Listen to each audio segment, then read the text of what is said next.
Cold air will be the dominant weather story over the next couple of weeks, talking about cold air moving into North Georgia. So you're going to see a flashy term online. That flashy term is the polar vortex. This is not a new term. It's a term that's been around for decades and decades. But what it is a circulation of very cold air that's normally trapped up by the poles, hence the word pole, the root of polar, and polar vortex. When our jet stream pattern is very strong, it keeps that cold air trapped up by the North Pole. But sometimes that jet stream can become a little bit more wobbly or erratic. And when we see those dips in the jet stream, that is what sends that really cold air sinking south into the lower 48.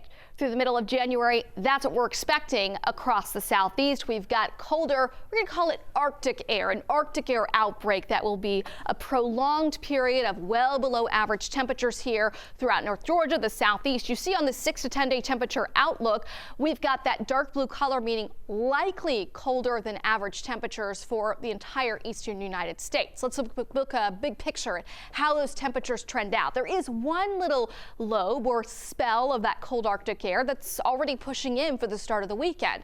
As we get into the second half of the weekend, we warm the temperatures up a little bit, but then into early next week, here comes the next spill of that really cold Arctic air. Now, this is not going to be record-breaking cold by any stretch of the imagination in North Georgia, but what we are expecting is several days in a row of much colder than average weather. So again, we don't see the polar vortex entering Georgia at any point, but it's going to be an extended Arctic air outbreak that brings us our coldest temperatures of the season so far. High temperatures for that Arctic air next week will be struggling to get above 40 degrees each and every day.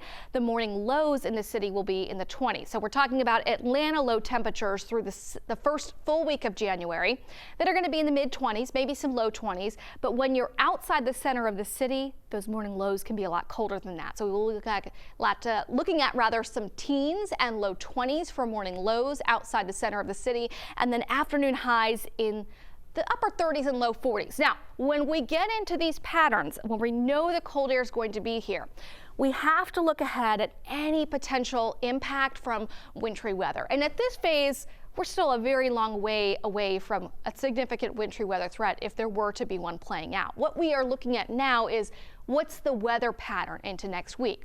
Are we going to see cold air in place before any moisture, and will we see moisture moving in? It's going to take several more days if we were to get closer to a winter weather threat for us to get any specifics of what types of precipitation we'll be seeing.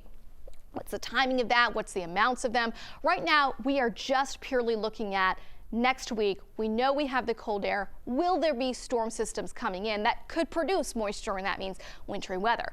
The most favorable setup for us to see a winter weather event across North Georgia is a system that tracks up from the Gulf of Mexico, because then we know it's pulling in deep tropical moisture. We know the cold air is already in place, and that leads to a more favorable chance of wintry precipitation. We need that low to cut south of the city through central or even southern Georgia. We got to be close enough to the low to where we get a lot of moisture, but not far enough away to where the moisture leaves us altogether. If that low tracks too closely in, that means we end up with more of a sloppy scenario with multiple types of precipitation. This is all hypothetical.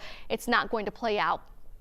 We're just looking in the future of what models can be showing through the next week. Now, if we see a track of a low with moisture coming north of the city, say for example, like what's playing out Sunday and Monday, that brings in much warmer temperatures, and that limits any wintry weather from playing out. If we see a scenario play out where we have moisture coming in like this, and then the cold air follows, it's usually a game of cat and mouse where we're trying to catch up the cold air to the moisture, and it usually doesn't play out with a lot of favorability for snow lovers out there. So that is what we're looking out towards next week. We know it's going to be cold. We're just looking in weather model data to see the pattern. Will there be a Gulf system developing or not? Right now, anything can happen.